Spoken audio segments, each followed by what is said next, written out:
السلام علیکم ورحمۃ اللہ وبرکاتہ۔ کیسے ہو دوستو؟ امید ہے کہ آپ خیریت سے ہوں گے۔ دوستو، امام غزالی رحمۃ اللہ علیہ نے زندگی کی ایک عجیب مثال بیان کی ہے۔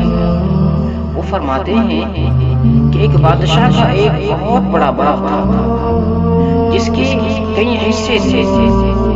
بادشاہ نے ایک دن اپنے غلام کو بلایا اور ایک خالی ٹوکری دے کر اس کو کہا کہ یہ ٹوکری لے کر جاؤ اور فلاں باغ میں داخل ہو جاؤ، اور اس ٹوکری کو اچھے اچھے پھلوں سے بھر کر لاؤ۔ جتنے بھی اچھے پھل تم لے کر آؤ گے اتنا ہی اچھا تمہیں انعام دیا جائے گا، لیکن ایک شرط، اور وہ شرط یہ ہے کہ باغ کے جس حصے میں تم ایک مرتبہ داخل ہو جاؤ دوبارہ اس حصے میں واپس مت آنا۔ چنانچہ وہ غلام ٹوکری لے کر جاتا ہے اور باغ کے پہلے حصے میں داخل ہوتا ہے۔ جب وہ پہلے حصے میں داخل ہوتا ہے تو دیکھتا ہے کہ درختوں پر پھل ہیں لیکن اچھے نہیں۔ پھر وہ اگلے حصے میں داخل ہوتا ہے، وہاں پر دیکھتا ہے کہ درختوں پر پھل ہیں اور پہلے سے زیادہ اچھے ہیں۔ سوچتا ہے کہ کچھ پھلوں کو توڑ لوں۔ پھلوں کو توڑنے جا رہا ہوتا ہے کہ اچانک خیال آتا ہے کہ اگلے حصے میں اس سے بھی بہتر ہے، وہاں سے یہی سوچ کر وہ اگلے حصے میں داخل ہوتا ہے۔ وہاں پر کیا دیکھتا ہے کہ وہاں پر پھل ہے اور پہلے سے زیادہ بہتر ہے۔ پھر توڑنے جا رہا ہوتا ہے لیکن وہی خیال آتا ہے کہ ہو سکتا ہے اگلے حصے میں اس سے بھی زیادہ بہتر ہے۔ یہ سوچ کر وہ اگلے حصے میں داخل ہو جاتا ہے۔ اسی طرح وہ سب سے آخر والے حصے میں پہنچ جاتا ہے۔ جب وہ سب سے آخر والے حصے میں پہنچتا ہے تو وہاں پر کیا دیکھتا ہے؟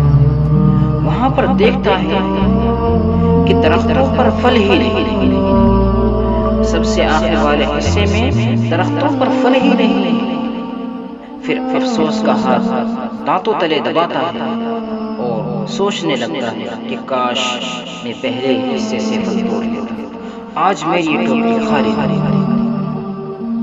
دوستو، اس مثال سے امام غزالی رحمۃ اللہ علیہ بیان کرتے ہیں کہ اس مثال کے اندر بادشاہ اللہ رب العزت کے مالک ہیں، اور بادشاہ کا وہ باغ انسان کی زندگی کی طرح، اور وہ غلام تو ہے اے انسان۔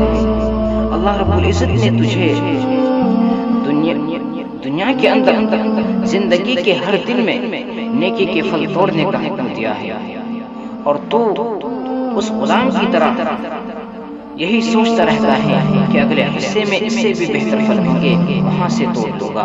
یہی سوچتا رہتا ہے کہ میں کل سے نیک بن جاؤں گا، کل سے نمازیں پڑھنے لگ جاؤں گا، کل سے روزے رکھنے لگ جاؤں گا، کل سے عبادت گزار بن جاؤں گا۔ لیکن ایک وقت آتا ہے کہ تجھے اس دنیا کو الوداع کہنا پڑ جاتا ہے، اور پھر وہ خالی ٹوکری لے کر تجھے اللہ رب العزت کے دربار میں پیش ہونا پڑتا ہے۔